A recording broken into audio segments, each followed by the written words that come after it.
Dans la bibliothèque, on m'a passé un mot qui disait « fuis tout de suite ». Il a un pistolet. Le note atterrit sur mon manuel alors que j'étais en train de lire une phrase sur la guerre froide, et je regardais le papier glisser sur la page comme s'il avait été lancé. Ma tête se releva d'un coup, mais il n'y avait personne à moins de 3 mètres de moi. La bibliothèque était d'un silence de mort, à part le ronronnement des ordinateurs et le cliquetis des doigts de Madame Brennan sur son clavier au bureau du prêt. Je regardais le carré de papier plié, ma main planant au-dessus, un instinct hurlant en moi de ne pas y toucher. L'écriture visible à travers le papier fin semblait frénétique, les lettres transparaissant dans une obscurité urgente. Quand je le dépliais enfin, le message était écrit au crayon, appuyé si fort que le papier était déchiré à 3 endroits. Fuis tout de suite. Il a un pistolet. Mon corps tout entier devint froid. Je levai à nouveau les yeux, plus vite cette fois. Mon regard fuyait vers chaque visage dans la bibliothèque. Il y avait 7 autres personnes visibles. Madame Brennan à son bureau, totalement absorbée par ce qu'elle lisait. 2 filles de seconde près des fenêtres, partageant des écouteurs et riant à quelque chose sur un téléphone. Un terminal que je reconnaissais de l'équipe de football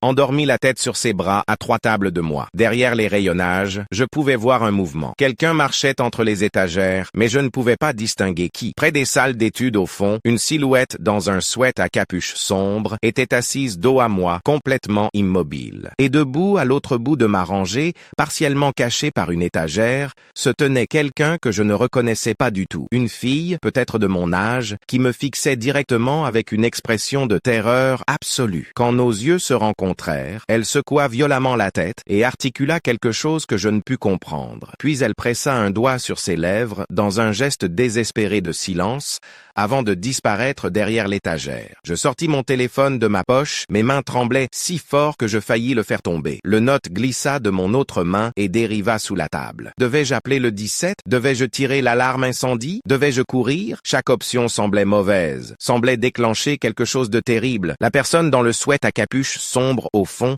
n'avait pas bougé du tout, ne s'était pas retournée, restait assise là comme une statue. Était-ce celle qui avait le pistolet ou était-elle déjà morte? Cette pensée me frappa comme de l'eau glacée et je me levai trop vite, ma chaise grinçant contre le sol assez fort pour que tout le monde dans la bibliothèque regarde dans ma direction. La tête de Madame Brennan pivota vers moi avec cette expression agacée de bibliothécaire sur le point de dire quelque chose sur le bruit. Les filles de seconde arrêtèrent de rire. Le joueur de football bougea, mais ne se réveilla pas. La silhouette encapuchonnée tourna légèrement la tête, juste assez pour que je puisse voir le profil pâle de son visage, mais pas assez pour l'identifier. « Je dois aller aux toilettes », dis-je à Madame Brennan, ma voix sortant bizarre et étranglée. Elle hocha la tête et retourna à son ordinateur. Je me mis à marcher vers la sortie, me forçant à me déplacer normalement alors que chaque instinct hurlait de courir. Je passais devant le joueur de football endormi et remarquai que sa respiration était étrange, trop superficielle, son visage trop pâle. Était-il vraiment endormi ou quelque chose n'allait pas? Je continuais à marcher. Les filles de seconde avaient arrêté de regarder leur téléphone et m'observaient avec des expressions étranges. L'une d'elles, une blonde dont je ne connaissais pas le nom,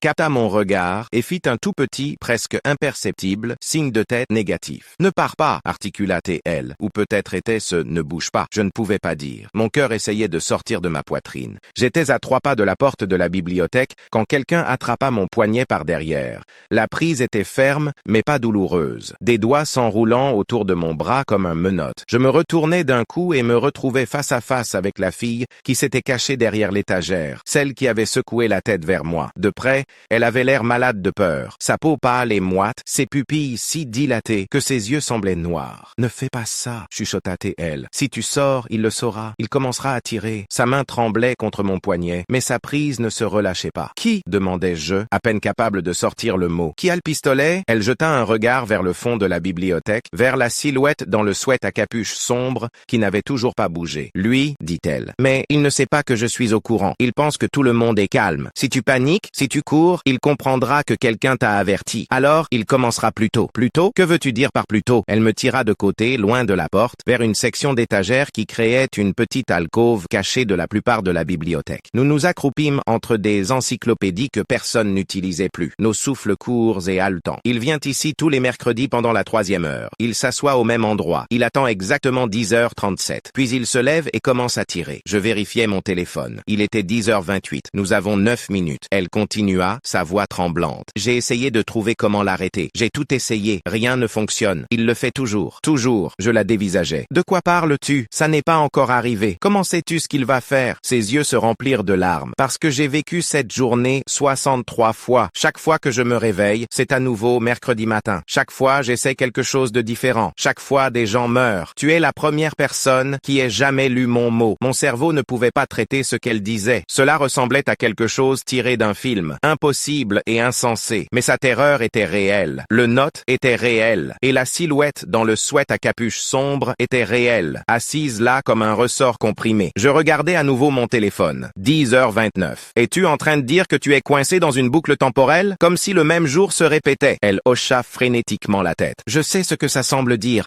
Je sais que tu ne me crois pas. Mais dans 8 minutes, Corentin Vance va se lever de cette chaise, sortir un pistolet de son sac à dos et ouvrir le feu. Il tirera d'abord sur Madame Brennan, puis sur les deux filles près de la fenêtre. Ensuite, il commencera à parcourir les rayonnages. Il y aura 17 personnes dans cette bibliothèque à 10h37. 11 mourront avant que la police ne défonce les portes. Je l'ai vu arriver encore et encore. J'ai essayé d'appeler le 17 plus tôt, mais il entend les sirènes et commence à tirer immédiatement. J'ai essayé de prévenir Madame Brennan, mais elle croit que je fais une blague et m'envoie au bureau du proviseur. J'ai essayé de tirer l'alarme incendie, mais il tire sur les gens dans le chaos de l'évacuation. Je regardais vers le fond de la bibliothèque. La silhouette encapuchonnée, Corentin Vance, apparemment, restait toujours immobile. Tu me dis que ce gamin va commettre une fusillade de masse dans 8 minutes. Elle hocha la tête. 7 minutes maintenant. Pourquoi ne l'as-tu pas simplement plaqué? Pourquoi ne pas prendre le pistolet avant qu'il puisse s'en servir? J'ai essayé ça le jour 19. Il m'a tiré dans la poitrine. Je suis morte en 45 secondes. Elle souleva légèrement son t-shirt, montrant une peau lisse, sans marque. Pas de cicatrice parce que quand je meurs, la journée se réinitialise. Je me réveille dans ma chambre à 6h30 du matin et je dois tout revivre. Je me reculais d'elle, mon esprit rejetant tout ce qu'elle disait. C'était fou. Elle était folle. Mais ses yeux contenaient quelque chose au-delà de la peur. Une sorte de désespoir épuisé qui semblait trop authentique pour être simulé. Et même si elle était délirante,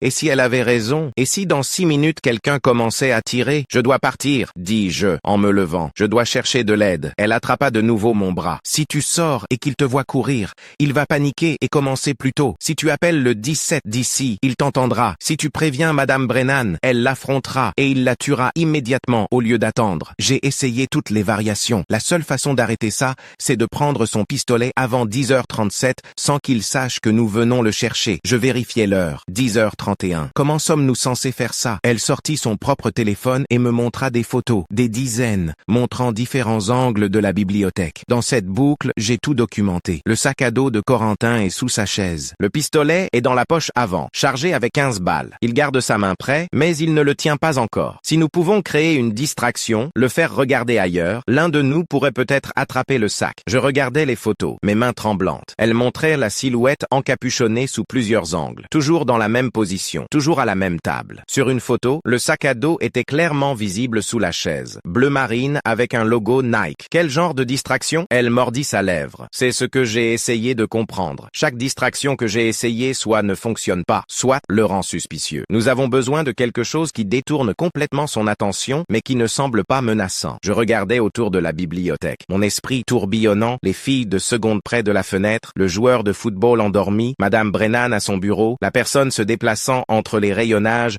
que je ne pouvais toujours pas identifier, et nous cacher entre les étagères avec 6 minutes avant un massacre qui pourrait ou non être réel. Et si tu te trompais, demandai-je. Et si tout ça était dans ta tête, et que je t'aide à attaquer un étudiant innocent? Son expression se durcit. Alors je me réveillerai demain matin, et je vivrai cette journée pour la 64e fois, et toi, tu ne te souviendras jamais de cette conversation. Mais tu seras morte. Tout le monde sera mort. Je vérifiais l'heure. 10h33. 4 minutes. Mon cœur battait si vite. Je me sentais étourdi. Comment t'appelles-tu? demandai-je. Sage Winters. Élève de première, transféré du Colorado. Personne ne me connaît ici. C'est pourquoi personne ne me croit quand j'essaie de les avertir. Elle me montra sa carte d'étudiante, prouvant au moins que cette partie était vraie. Et toi, comment tu t'appelles? Aurélie Demi. Seconde. Je suis allé dans cette école toute ma vie, et je n'ai jamais rien vu de tel. Je regardais vers la silhouette immobile de Corentin Vance. Il n'avait pas bougé du tout, n'avait pas vérifié son téléphone, n'avait rien fait qui suggérait qu'il comptait les secondes avant la violence. Il restait juste assis là. Qu'est-ce qui te rend si sûr qu'il va le faire cette fois? Peut-être que cette boucle est différente. Le rire de Sage était amer. J'ai pensé ça aussi. Le jour 37, il n'est jamais venu à la bibliothèque. J'ai cru que peut-être la boucle avait changé, que j'avais en quelque sorte empêché caché ça en existant différemment ce matin-là. Puis à 10h37, il est entré par l'arrière au lieu de l'entrée principale. Il avait changé son approche, mais pas son plan. Il a tué 14 personnes ce jour-là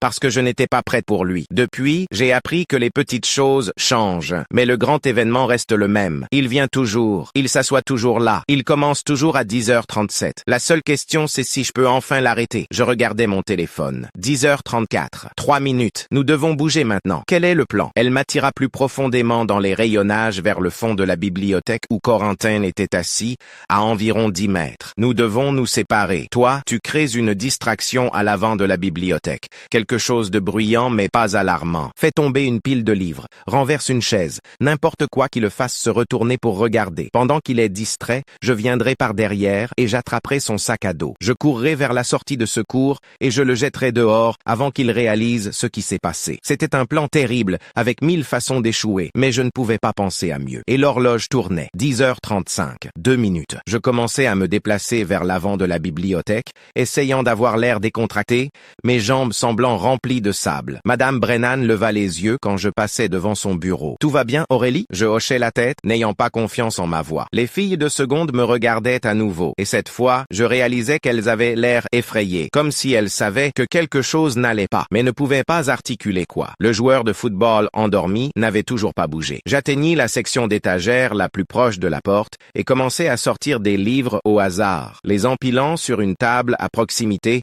construisant une tour que je prévoyais de renverser au bon moment. Mon téléphone indiquait 10h36. 1 minute. Je regardais vers le fond de la bibliothèque et vis Sage se mettre en position, se faufilant le long du mur opposé où Corentin ne pouvait pas l'avoir approché. Elle capta mon regard et fit un léger signe de tête. Je regardais Corentin Vance, le regardais vraiment pour la première fois. Il avait peut-être 17 ans, mince, avec des mains pâles reposant sur la table devant lui. Sa capuche était relevée, mais je pouvais voir une partie de son visage de profil. Il avait l'air plus fatigué que dangereux, ses épaules voûtées comme s'il portait un poids insupportable. Pendant une seconde, je sentis un doute. Et si Sage se trompait? Et si tout cela était un délire et que nous étions sur le point d'agresser un adolescent innocent et déprimé? Mais alors, je vis sa main bouger légèrement, dérivant vers le sac à dos sous sa chaise, et mon doute s'évapora. 10h37. L'horloge sur le mur de la bibliothèque bascula à la minute exacte que Sage avait prédite. Le langage corporel entier de Corentin changea en un instant. Ses épaules se redressant, sa main se tendant vers le sac à dos avec une soudaine détermination. Je ne réfléchis pas. Je balayai simplement mon bras sur la table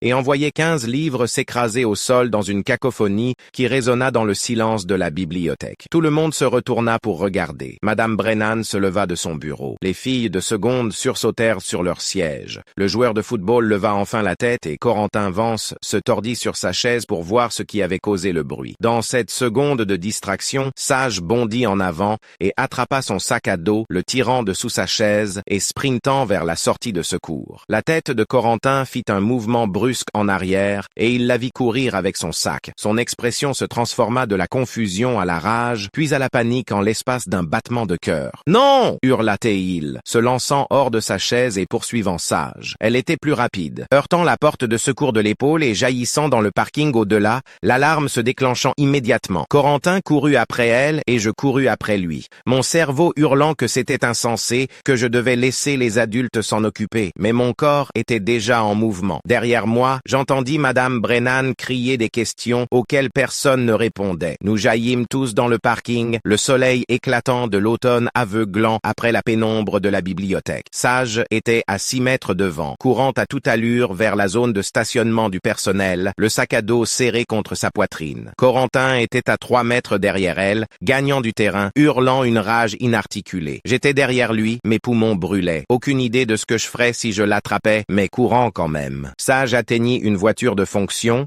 et jeta le sac à dos en dessous, puis continua à courir. Corentin s'arrêta net, se laissant tomber à genoux pour ramper sous la voiture et récupérer son sac. C'est à ce moment-là que je le rattrapais. Je n'avais pas prévu quoi faire ensuite. Je lui enfonçai simplement mon épaule dans le côté de toutes mes forces. L'impact nous envoya tous les deux s'étaler sur l'asphalte. La douleur explosa dans mon coude et ma hanche quand je heurtais le sol. Corentin essaya de s'éloigner en se débattant, mais j'attrapais sa capuche et m'accrochai de toute la force que j'avais. Il se tordit et je vis son visage clairement pour la première fois. Il pleurait, des larmes coulaient sur son visage tandis qu'il se battait pour se libérer. Son expression, un mélange de chagrin et de fureur, paraissait presque inhumaine. « Lâche Lâche-moi, hurla-t-il. Tu ne comprends pas. Je dois le faire. Je dois faire ça. Je ne lâchais pas. Je m'accrochais, tandis qu'il se débattait, me frappait et hurlait que tout le monde comprendrait enfin, qu'il verrait enfin la vérité. Puis Sage était là, sortant son téléphone et appelant le 17, tandis que Corentin et moi luttions au sol. Puis le joueur de football apparut, n'étant plus endormi ni pâle, courant de la bibliothèque pour aider à maintenir Corentin au sol. Les filles de seconde sortirent,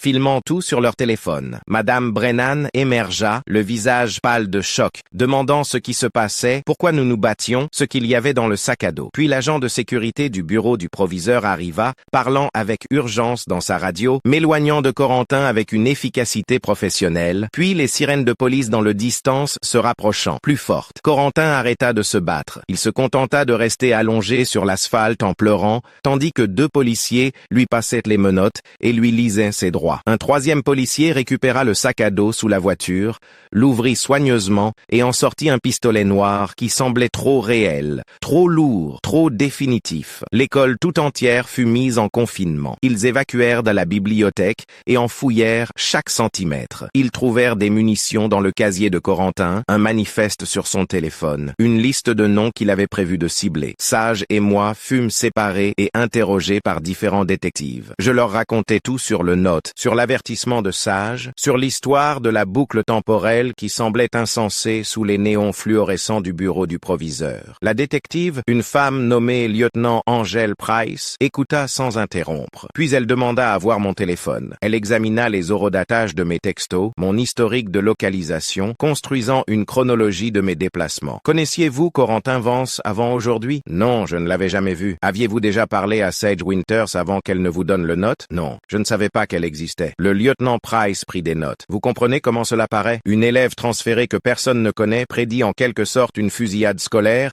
et vous convainc de l'aider à l'arrêter. Je comprends que cela semble impossible, mais elle avait raison. Elle savait exactement quand il le ferait, exactement où il s'assiérait, exactement où serait le pistolet. Comment pourrait-elle savoir cela à moins de l'avoir déjà vécu? Le lieutenant Price ne répondit pas. Elle posa simplement plus de questions. Comment Sage semblait-elle quand vous l'avez vue pour la première fois? Terrifiée, comme si elle avait vécu quelque chose de traumatisant. Vous hâtez-elle expliquer comment elle était au courant du plan de Corentin? Elle a dit qu'elle avait vécu la journée 63 fois, comme une boucle temporelle. L'expression de la détective ne changea pas. L'avez-vous cru? Je ne savais pas quoi croire, mais je croyais qu'elle y croyait, et je croyais que quelqu'un allait être blessé si nous ne faisions rien. Après 2 heures d'interrogatoire, ils me laissèrent appeler mes parents. Ma mère arriva 20 minutes plus tard, son visage crispé par la peur, la colère et le soulagement. Elle me serra dans ses bras dans le couloir devant le bureau, tandis que j'essayais d'expliquer ce qui s'était passé. Rien n'avait de sens, même pour moi, celle qui l'avait vécu. Ils gardèrent l'école en confinement pendant 6 heures, tandis que des chiens renifleurs fouillaient chaque pièce et que des agents du FBI interrogeaient des témoins potentiels. Je m'assis dans la cafétéria avec des centaines d'autres élèves. Nous scrollions tous sur les réseaux sociaux, regardant la couverture médiatique. Complot de tireurs actifs déjoués au lycée Westfield. 2 élèves salués comme des héros. Manifeste troublant découvert. Chaque média montrait la même photo de Corentin,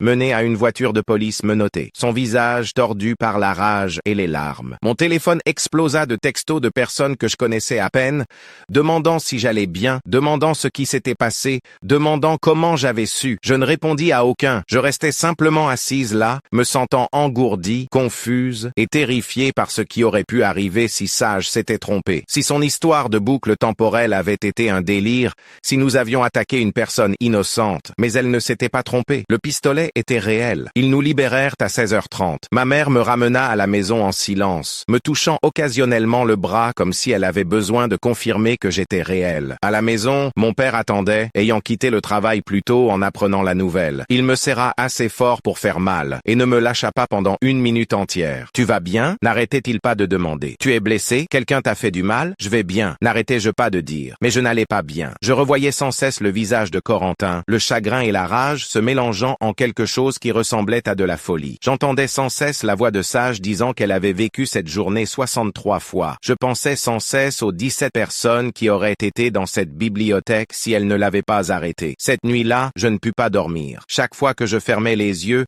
je voyais le pistolet sorti du sac à dos. J'abandonnais à 2 heures du matin et allais à mon ordinateur. Je cherchais tout ce que je pouvais trouver sur Corentin Vance. Des profils de réseaux sociaux qui avaient été rapidement supprimés mais existaient postait dans des versions en cache. Une photo de troisième sur le site de l'école montrant un gamin souriant qui ne ressemblait en rien à la personne avec laquelle je m'étais battu dans le parking. Des posts du collège montrant un garçon avec des amis jouant au basketball, l'air normal. Puis quelque chose avait changé. Ces posts étaient devenus plus sombres, plus en colère, remplis de plaintes sur son invisibilité, sur le fait que personne ne se souciait de lui, sur comment ils regretteraient tous de l'avoir ignoré. Le dernier post, datant de 2 semaines, disait simplement « Bientôt, tout le monde se souviendra de mon nom ». Je trouvais sa liste de griefs divulguée par quelqu'un ayant accès aux preuves de la police. Il avait été harcelé, avait échoué à des cours, avait perdu ses amis, ses parents avaient divorcé, sa copine l'avait quitté. Rien de cela ne justifiait ce qu'il avait planifié, mais cela expliquait le désespoir dans ses yeux quand je l'avais plaqué. Puis je cherchais Sage Winters. Il n'y avait presque rien. Un avis d'inscription de transfert datant de 6 semaines. Aucun réseau social que je puisse trouver,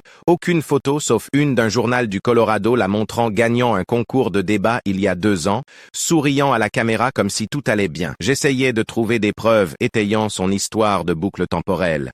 Évidemment, je ne trouvais rien. Les boucles temporelles n'étaient pas réelles. Elle avait dû découvrir le plan de Corentin d'une autre manière.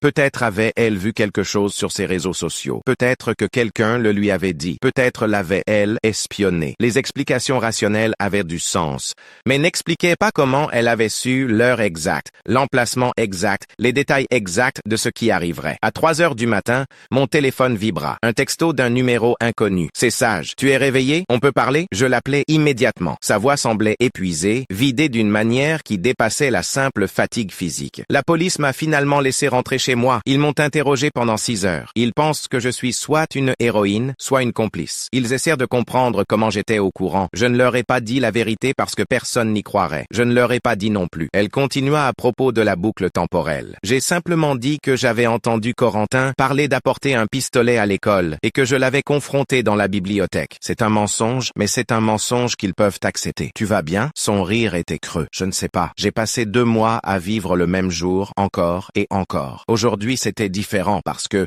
nous l'avons vraiment arrêté. Mais je ne sais pas si c'est réel ou si je vais me réveiller demain matin et que ce sera à nouveau mercredi. Si la boucle se réinitialise, je me souviendrai de cette conversation. Mais toi, non. Tu oublieras que nous avons jamais travaillé ensemble. La pensée était perturbante à un niveau que je ne pouvais articuler. Comment ça a commencé? La boucle temporelle. Elle fut silencieuse un moment. Je me suis réveillé mercredi matin il y a 6 semaines et je suis allé à l'école comme d'habitude. 3e heure, j'étais dans la bibliothèque en train d'étudier quand Corentin s'est levé et a commencé à tirer. Je suis morte le premier jour. J'essayais de courir et il m'a tiré dans le dos. J'ai saigné sur le sol pendant environ 3 minutes. C'était la pire douleur que j'ai jamais ressentie. Brûlante et froide en même temps. Puis je me suis réveillé dans mon lit à 6h30 du matin, à nouveau mercredi matin. Au début, j'ai cru que c'était un rêve, mais tout était identique. Le même petit déjeuner, les mêmes vêtements, les mêmes conversations. Je suis allé à l'école et à 10h37, Corentin a commencé à tirer à nouveau. Cette fois, j'avais déjà couru au bureau pour les avertir de la menace. Ils ont fait venir la police à temps pour l'arrêter, mais il a tué 4 personnes avant leur arrivée. Puis, je me suis réveillé mercredi matin à nouveau. Elle avait vécu des variations du massacre 63 fois, m'expliqua-t-elle. Parfois, elle faisait tuer tout le monde en essayant d'évacuer. Parfois, elle se faisait tuer en essayant d'être une héroïne. Parfois, elle sauvait la plupart des gens, mais quelques-uns mouraient quand même. Chaque nuit, quand elle s'endormait, la journée se réinitialisait et elle se réveillait mercredi matin à nouveau avec tous ses souvenirs intacts. Jour après jour après jour, à regarder des gens mourir,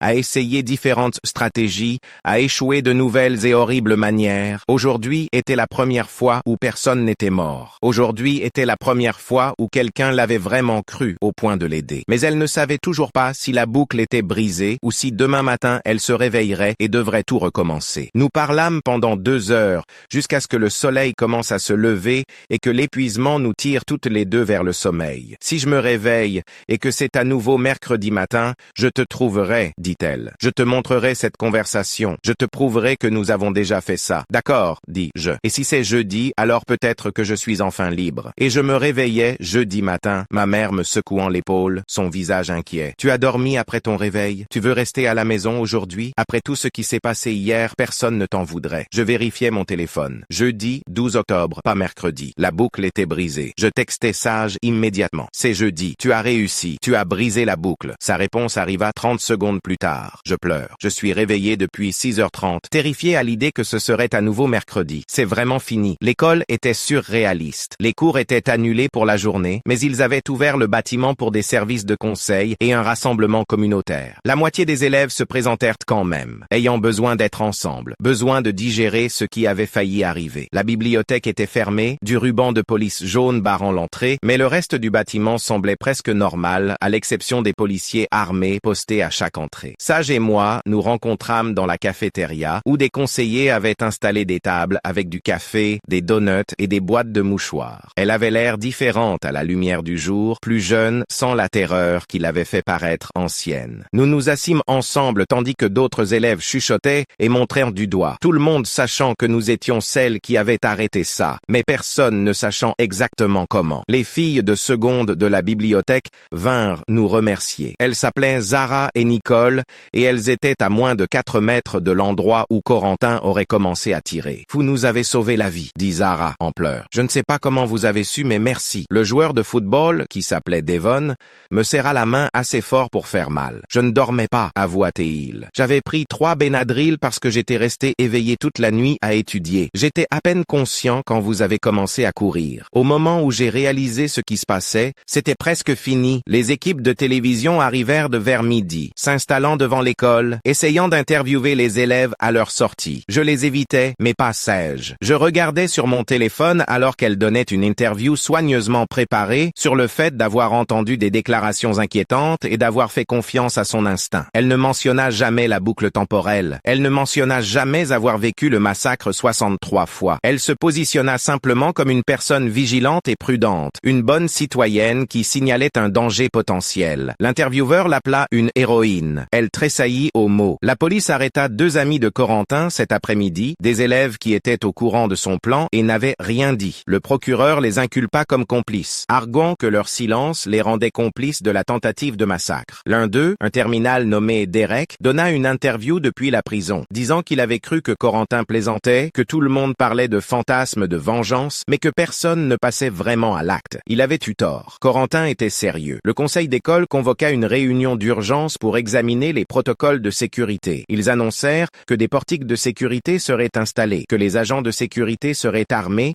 et qu'une équipe d'évaluation des menaces comportementales évaluerait les élèves, montrant des signes avant-coureurs. Les parents formèrent des comités pour exiger des mesures afin de s'assurer que quelque chose comme cela ne puisse plus jamais arriver. Les médias menèrent des enquêtes sur la façon dont Corentin avait acquis le pistolet, comment il avait planifié pendant des mois sans que personne ne remarque, comment le système avait échoué à identifier un élève en crise. Tout le monde voulait des réponses, voulait quelqu'un à blâmer, voulait croire qu'il pouvait empêcher la prochaine tragédie s'il mettait simplement en place les bonnes politiques. Personne ne voulait reconnaître que parfois, il n'y avait pas de signes avant-coureurs sur lesquels on pouvait agir avant qu'il ne soit trop tard. Sage et moi avions eu de la chance. Nous l'avions arrêté. Mais combien d'autres fois n'y avait-il eu personne comme Sage pour avertir les gens? Une semaine plus tard, le FBI publia son rapport complet sur le plan de Corentin. Il avait été radicalisé par des communautés en ligne qui glorifiaient les auteurs de fusillades scolaires,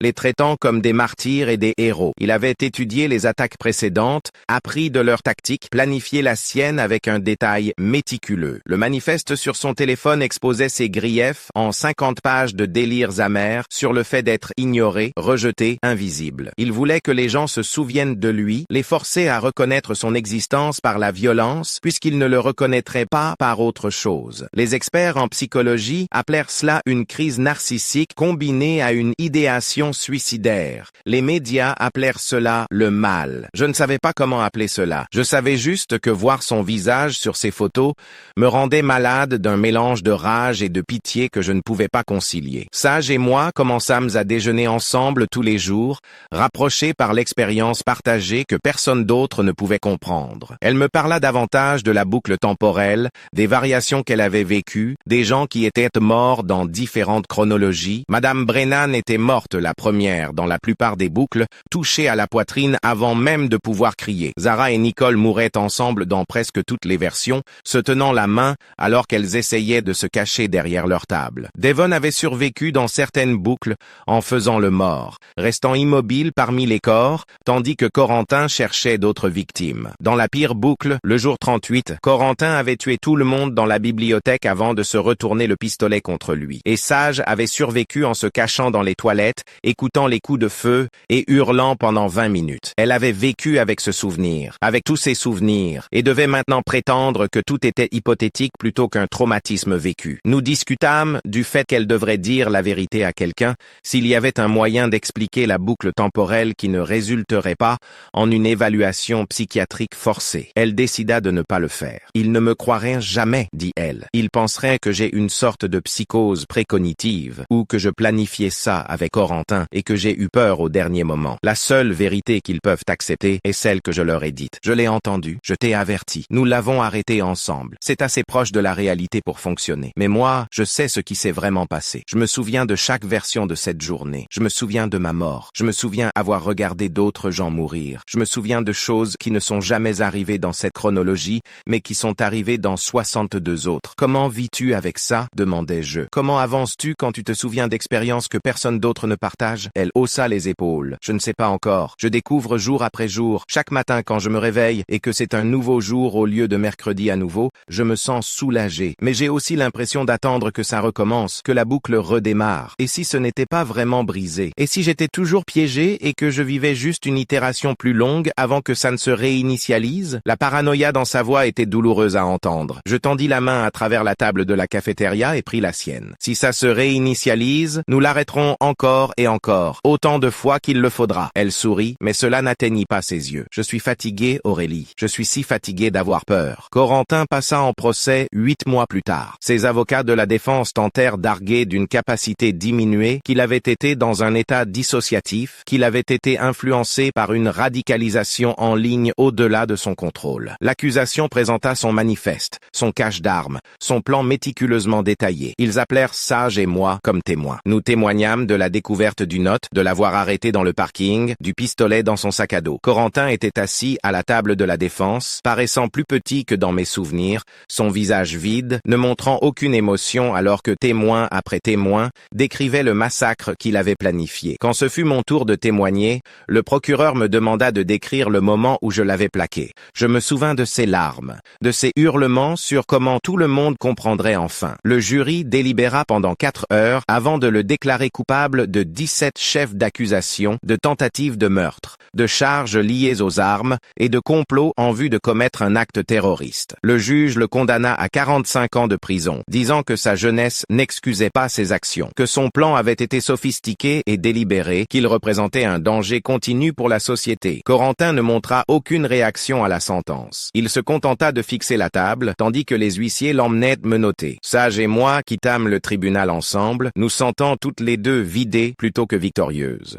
Le procès était terminé, mais le poids de ce qui avait failli arriver ne se soulèverait jamais complètement. 3 ans plus tard, je obtenais mon diplôme du lycée Westfield et partis à l'université à l'autre bout du pays, ayant besoin de distance avec l'endroit où j'avais failli mourir, même si techniquement je ne l'avais pas fait. Sage alla dans une autre école, mais nous restâmes en contact, échangeant occasionnellement des textos, nous retrouvant pendant les vacances quand nous étions toutes les deux à la maison. Elle avait commencé à voir un thérapeute spécialisé dans le trauma, bien qu'elle ne parle toujours à personne de la boucle temporelle. Certaines expériences étaient trop étranges à partager, même avec des professionnels formés à croire l'incroyable. Elle semblait aller mieux, plus ancrée, bien qu'elle admit avoir encore des cauchemars où elle se réveillait mercredi matin à nouveau. La boucle était brisée depuis 3 ans, mais la peur qu'elle puisse redémarrer ne disparaissait jamais complètement. J'avais mes propres cauchemars, des rêves où je n'arrivais pas à la bibliothèque à temps, où le note de Sage arrivait trop tard, où Corentin réussissait son plan et où je regardais des gens mourir tandis que je restais figé et inutile. Nous donnions occasionnellement des interviews quand des journalistes voulaient revisiter l'histoire, quand d'autres écoles vivaient des tragédies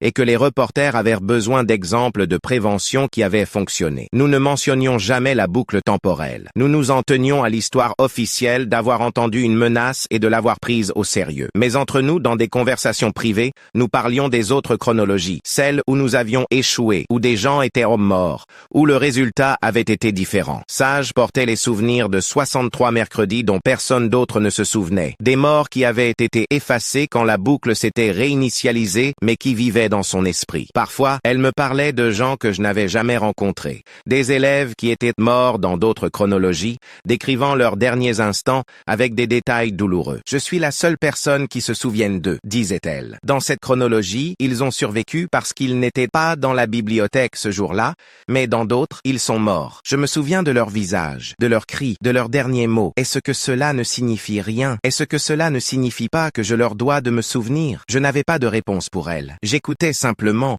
et essayais de comprendre ce que cela signifiait, de porter des souvenirs d'événements qui avaient été effacés de la réalité de tous les autres. 5 ans après l'incident, Sage m'appela à minuit, sa voix tremblante. Je dois te dire quelque chose que je n'ai jamais dit à personne. Je me marie le mois prochain. Il s'appelle Julien. Il est incroyable et gentil, et il me fait me sentir en sécurité. Mais je ne lui ai jamais parlé de la boucle temporelle. Il connaît Westfield. Tout le monde connaît Westfield. Mais il pense que c'est arrivé comme les médias l'ont rapporté. Comment puis-je épouser quelqu'un quand je cache la vérité la plus fondamentale sur moi-même? Est-ce que je lui dis? Est-ce que je risque qu'il pense que je suis folle? Ou est-ce que je porte ce secret pour toujours, en sachant qu'il y a une partie de moi qu'il ne comprendra jamais pleinement? J'y réfléchis avant de répondre. Tu lui dis, dis-je, pas parce qu'il mérite de savoir, mais parce que tu mérites d'être pleinement connu par la personne avec qui tu passes ta vie. Le risque en vaut la peine. S'il ne peut pas supporter la vérité, mieux vaut le découvrir maintenant que de porter ce poids seul pour toujours. Elle le dit à Julien 3 jours plus tard. Il m'appela ensuite pour demander si l'histoire de la boucle temporelle était réelle, ou si Sage vivait de faux souvenirs induits par un traumatisme. Je confirmais que c'était réel, du moins réel pour elle, et que ses souvenirs de ses autres chronologies étaient aussi vifs et détaillés que n'importe quel souvenir normal. Julien lutta avec cela pendant une semaine, recherchant des boucles temporelles et de la physique quantique, essayant de trouver un cadre qui avait du sens. Finalement, il appela Sage et lui dit que cela n'avait pas d'importance qu'il comprenne ou croie pleinement les mécaniques de ce qui était arrivé. Ce qui importait, c'était qu'elle avait vécu quelque chose de traumatisant, qu'elle portait des souvenirs d'événements que d'autres ne partageaient pas, et qu'il l'aimait indépendamment du fait que ces souvenirs soient littéraux ou psychologiques. Ils se marièrent lors d'une petite cérémonie où je fus la demoiselle d'honneur de Sage. Nous pleurions toutes les deux pendant les vœux, pensant toutes les deux à quel point elle avait failli ne jamais vivre ce jour dans aucune chronologie. 10 ans après Westfield, ils publièrent les interviews de prison de Corentin. Il avait passé une décennie derrière les barreaux et avait participé à de multiples programmes thérapeutiques, travaillant à comprendre ce qui l'avait poussé à planifier un meurtre de masse. Dans les interviews, il exprimait un remords qui semblait sincère, décrivant comment sa colère et son narcissisme l'avaient aveuglé sur l'humanité de ses victimes intentionnelles, comment les communautés en ligne avaient défaussé sa pensée jusqu'à ce que la violence semble être la seule solution à sa douleur. Il ne serait jamais libéré, nota l'intervieweur. Il avait passé toute sa vie adulte en prison pour des crimes qu'il avait tentés mais pas accomplis. Méritait-il le pardon? La question déclencha un débat acharné sur les réseaux sociaux, certains arguant que la tentative de meurtre méritait la même punition que le meurtre lui-même, tandis que d'autres suggéraient que sa jeunesse et son remords ultérieur devraient compter. Sage et moi regardâmes les interviews ensemble chez elle, Julien dans la pièce d'à côté nous laissant de l'espace. Elle avait voulu le voir, l'entendre s'expliquer après toutes ces années. À la fin, quand l'intervieweur demanda à Corentin s'il avait quelque chose à dire aux élèves qu'il avait prévu de tuer, il regarda directement la caméra. « Je suis désolé semble inadéquat pour ce que j'avais l'intention de faire. Je souffrais tellement que je voulais que tout le monde souffre aussi. Mais la douleur ne justifie pas le mal. Je suis reconnaissant d'avoir été arrêté avant de pouvoir faire du mal à qui que ce soit. Je pense aux gens que j'aurais tués chaque jour. Je vois leur visage dans mon esprit, imaginant ce qu'ils ont fait de la vie que j'ai essayé de prendre. Une fille serait devenue major de promo. Une autre joue au basket universitaire maintenant. Un garçon est devenu médecin. Ils vivent tous parce que 2 élèves ont été assez courageux pour m'arrêter. Je ne mérite pas leur pardon et je ne le demande pas. Je veux juste qu'ils sachent que mon échec à les tuer est la seule chose de ma vie dont je suis fier. » Sage éteignit l'interview et resta assise en silence pendant plusieurs minutes. Je le crois. Je ne sais pas si cela a de l'importance que je le croie ou non. De toute façon, il est en prison. Il ne peut plus faire de mal à personne. Je me demande à propos du Corentin des autres chronologies, ceux où il a réussi, ces réalités qui n'existent plus. Il a tué 11 personnes. Il n'a jamais eu la chance de ressentir des remords, de comprendre ce qu'il avait fait. Ce Corentin-ci, dans notre chronologie, doit vivre avec ce qu'il a failli faire. C'est une forme de punition en soi. 15 ans après Westfield, je retournais pour une cérémonie commémorative. L'école avait construit un petit jardin avec une plaque sur la prévention des tragédies, la résilience et la vigilance. Les noms de Sage et le mien étaient gravés avec la date et une citation. Parfois, l'héroïsme consiste à arrêter l'horreur avant qu'elle ne commence. Nous nous tînmes ensemble ensemble pendant la cérémonie, tandis que le proviseur donnait un discours sur la sécurité scolaire et la responsabilité. Des élèves qui étaient des tout petits quand c'était arrivé écoutaient poliment, ne comprenant pas pleinement qu'il se tenait à 6 mètres de l'endroit où 11 personnes seraient mortes, n'était-ce pour un mot passé dans la bibliothèque. Après la cérémonie, Sage et moi marchâmes jusqu'à la bibliothèque, qui avait été rénovée, mais occupait toujours le même espace. Nous nous arrêtâmes à la table où j'avais étudié il y a 15 ans, où un mot avait atterri. « Tu penses combien d'autres personnes pourraient vivre des boucles temporelles ?» demanda Sage. « Combien d'autres tragédies pourraient être empêchées dans des réinitialisations dont nous ne nous souvenons pas? À quel point notre monde pourrait-il être pire sans des gens coincés dans leurs propres boucles, apprenant d'erreurs que personne d'autre ne connaît? » J'y pensais. L'idée que la réalité pourrait constamment être corrigée par des gens coincés dans des boucles,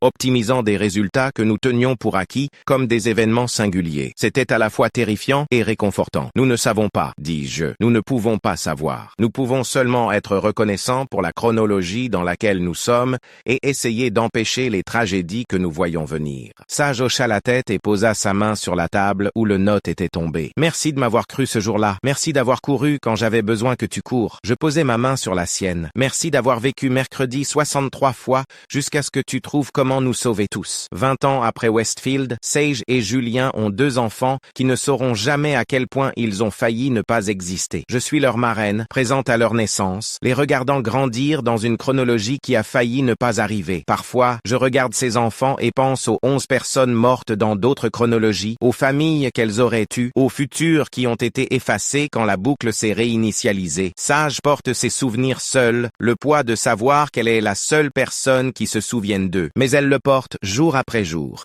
vivant pleinement dans la chronologie qu'elle s'est battue pour créer, reconnaissante pour chaque mercredi matin qui apporte un nouveau jeudi.